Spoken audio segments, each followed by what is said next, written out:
Hello, it's Nadia from Wolf Imaginings and welcome to another video. Today I am going to be painting with encaustic wax on wood for the very first time.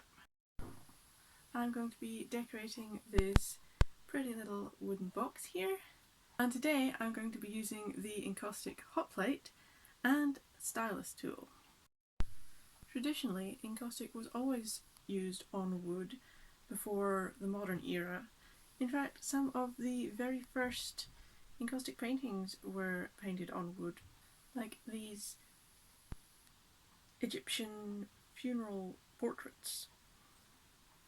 And in fact, I am considering, once I have tried painting on wood for the first time, to make a copy of one of these, just for fun.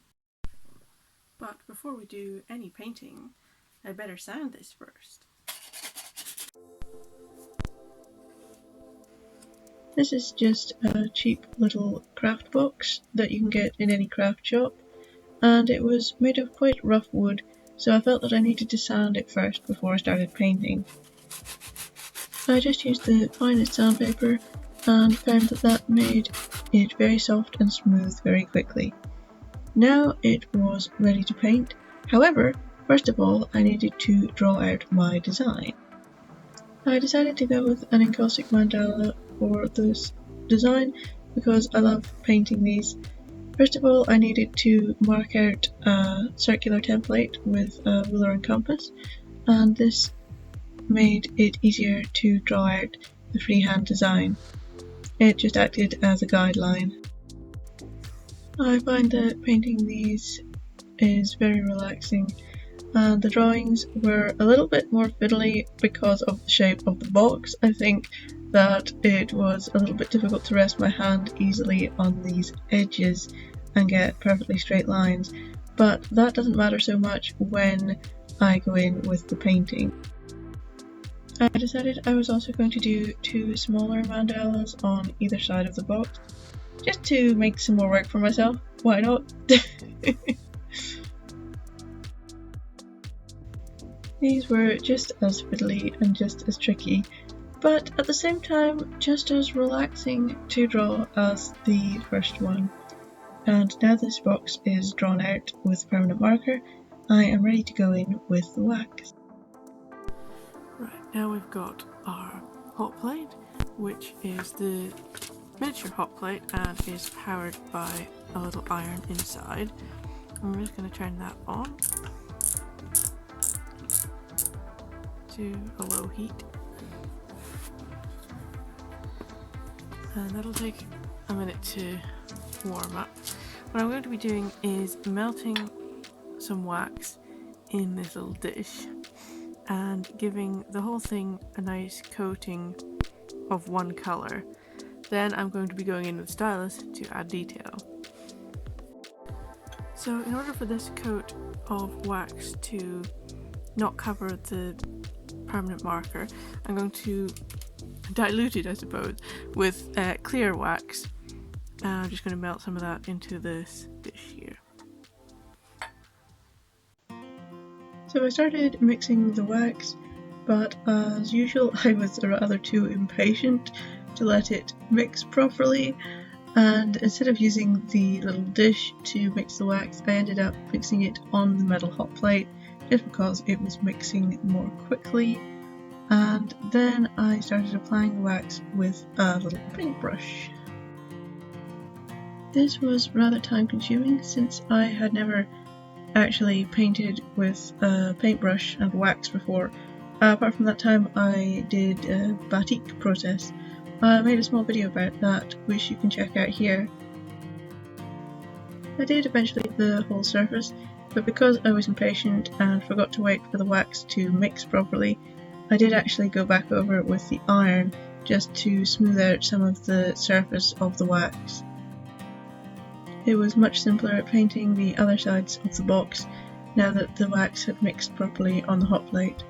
I did want to avoid this and not make such a mess of the hot plate and do it in the dish, but I find that it did work quite well just using the flat base of the hot plate for mixing. In fact, some areas came out very smoothly, although there was a little blotchiness in some of the areas where the wax was unevenly applied. This was my first time painting on wood after all.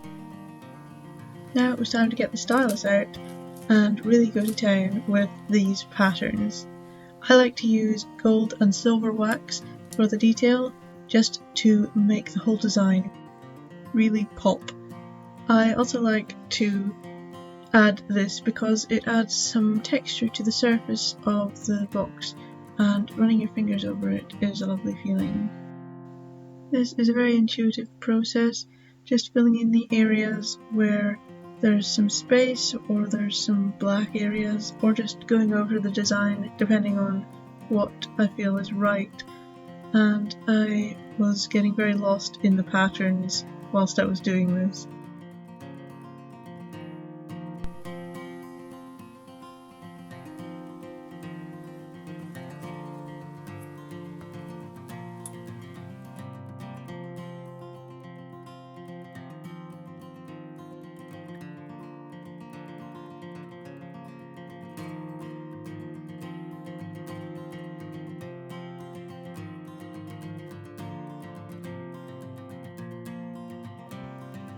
Once the designs were complete, the last thing I needed to do was clean up the corners and edges, all the little brass fastenings, and in order to do this I used the Encaustic scraper tool, which is perfect for removing excess wax and can be used for paintings, but it worked perfectly here.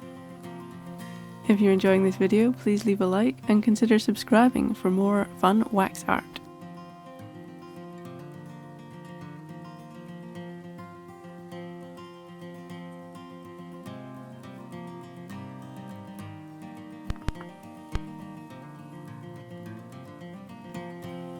Finally, I felt that the base of the box needed a little something, so I went in with a silver Posca pen just to add a little bit of shine to that.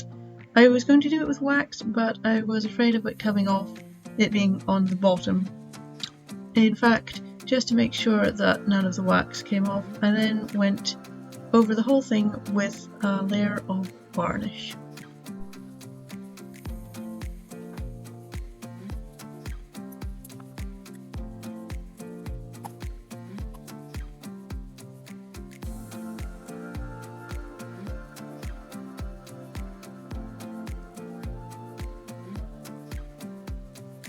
Now it's time to see the final results.